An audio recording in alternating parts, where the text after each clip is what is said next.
Cancer, hi! Welcome to Mr. Queen PH. Titingnan natin ang energies ng New Moon in Gemini sa inyo na mangyayari sa June 6, 2024 at 8:37 p.m. Philippine time. Ayan.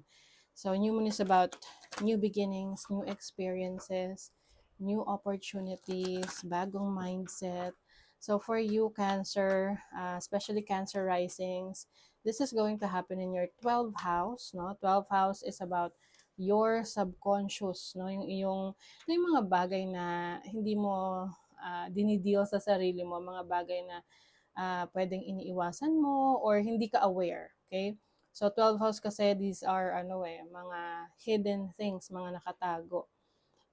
This is also karma, healing, so maaring you will be more spiritual ngayong panahon na to. You will learn more kasi ang Gemini is the energy of learning, being a student, being more curious, no? So, especially that Mercury is also in your 12th house. Okay, so for some of you, Cancer, especially Cancer risings, I know na medyo struggle yung iba sa inyo, especially sa inyong mental health, sa mental clarity ninyo. A lot of things are going on right now. Yung iba sa inyo, you feel overwhelmed. Okay? Dahil sa ngayon, no, napakaraming planets ang nasa Gemini na nasa 12th house ninyo.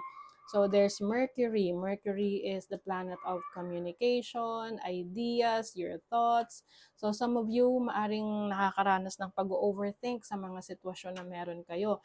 Lalo na yung mga bagay na hindi nyo kontrolado, na parang iba sa inyo nag-aalala, paano to, hindi ko to kontrolado. Parang sometimes you worry about those things, no? Ang style lang dyan, ang technique dyan, anything na hindi mo kontrolado, just let it go, just surrender it, no? To God, to the universe, na kung ano yung para sa'yo, yun yung para sa'yo, ibibigay sa'yo, okay? So, yung iba sa inyo, you will dive into the spiritual realm. You will have more interest ngayon sa pag-explore pa ng iyong pananalig, pananampalataya, perception mo sa buhay. Very spiritual for you. You also have Jupiter here. Jupiter is the planet of expansion, good luck, enthusiasm.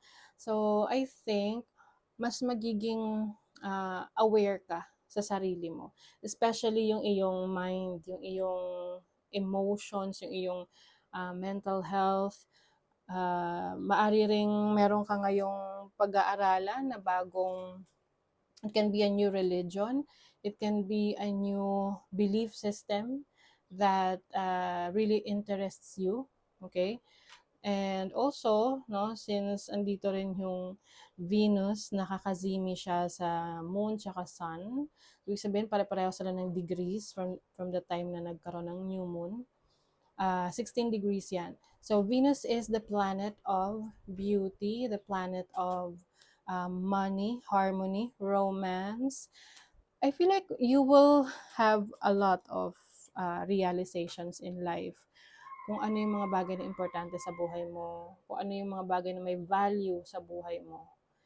Ito yung time na may isip mo, ano ba yung mga sitwasyon, bagay, tao sa buhay mo na hindi ka na nakaka-resonate, or you feel like they are blocking you from achieving your goals.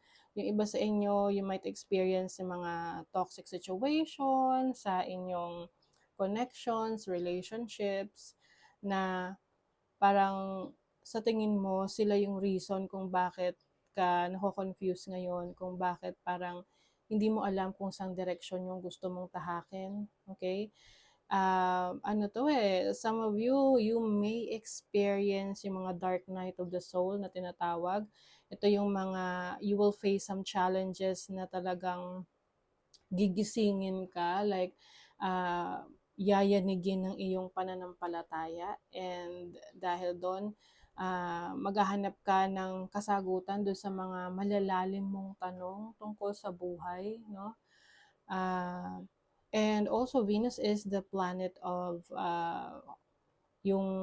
how you take care of yourself. So I think you will do something, no? Meron kang gagawing actions to take care of your mental health. May mga bagay, situation na sa buhay mo, tao sa buhay mo na you will set boundaries dahil pinoproteksyonan mo na ngayon ang iyong peace of mind. Yung iba sa inyo, you might feel isolated or maaring mas gugustuhin nyo na umiwas sa mga taong toxic muna, sa mga drama sa buhay, kasi mas gusto nyong ma-experience yung peace of mind ninyo. So, it's a choice actually. Kasi kung hahayaan mo lang din yung sarili mo na nasa isang situation ka na very toxic, puro drama sa buhay, eh, hindi mo rin mahanap yung peace of mind na yan. So, you really have to avoid and stay away from these situations. Yung iba sa inyo, maaring meron kayong mga taong patatawarin, not because kinalimutan mo na yung nagawa niyang mali sa inyo. It's because you want to set yourself free. Okay? Gusto mo nang iset yung sarili mo, na, kumbaga, palayain yung sarili mo dun sa pain, doon sa hinanakit na yon. Okay? Ayan o, you have the 9 of Wands. Some of you may experience struggle talaga, pero you remain standing. Napakalakas ng loob ninyo. Okay? And also, you have the 4 of Pentacles. This is going to give you stability. Mas focus mo ngayon yung foundation mo, yung inner foundation mo. Some of you will also focus on managing your finances well, no? Pagkakaroon ng financial stability, isa yan sa gusto mong ma-experience. You have the Ace of Swords. This is about the truth. Gusto mong matutunan, malaman kung ano yung katotohanan sa'yo. You're going to be more authentic in your feelings. You also have the Lovers here. This is commitment. Some of you, maaring meron din kayong makilala, like a person na masasabi yung soulmate ninyo, kasi andito rin si Venus, okay? Venus is the planet of love, attraction. So, maaring itong person na maa-attract ninyo, hindi to sa physical na kaanyuhan no? You will attract this person because of your mind, because how you think, yung perception mo sa buhay, yung pananaw mo sa buhay. Okay? This can be a very serious commitment para sa inyo. You also have the Page of Swords. So, there might be some people na kukulitin ka, guguluhin ka, kasi maaring may mga nagbabago sa'yo na sa tingin nila intriguing, no? Yung parang nakaka-intriga. Anong nagbabago rito kay Cancer? Bakit umiiwas siya? Bakit nananahimik siya? Bakit ayaw na niyang sumama sa amin sa mga galaan? Ayaw na niyang mag-reply sa chat? Bakit siya nag-leave sa chat group? Yung mga ganon. So, people might be very interested in what's going on with your life right now. You have the 2 of Wands. I think ipa-prioritize mo rito yung mga bagay na alam mong importante sa'yo, mga bagay na alam mong magpapaunlad sa'yo. And aalawin mo rin yung sarili mo sa mga hobbies, yung mga libangan na kung saan talagang nag-enjoy ka. No? Meron tayong mga libangan na parang we get lost to it. Ibig sabihin is, kapag ginagawa natin yon, parang meron na tayong sariling mundo. Let's say, for example, kapag yung mother ko noon, kapag nag-aasikaso siya ng mga halaman niya, yung mga pananim niya, mga bulaklak, halaman, kung ano-ano. Talagang kaya niyang magstay doon for 4 hours, 5 hours. Kumbaga, parang nagkakaroon siya ng sarili niyang mundo dahil doon siya masaya, doon siya nag-enjoy. So that's what I'm seeing for you. You will get lost with your own desires, yung iyong mga interest, okay? You have the World card, so this is achievement. I feel like you will achieve something na kung saan you will be recognized by a lot of people. Yung iba sa inyo, inclined kayo into arts, music, very creative. Yung iba naman sa inyo, meron kayong opportunities outside of the country, no?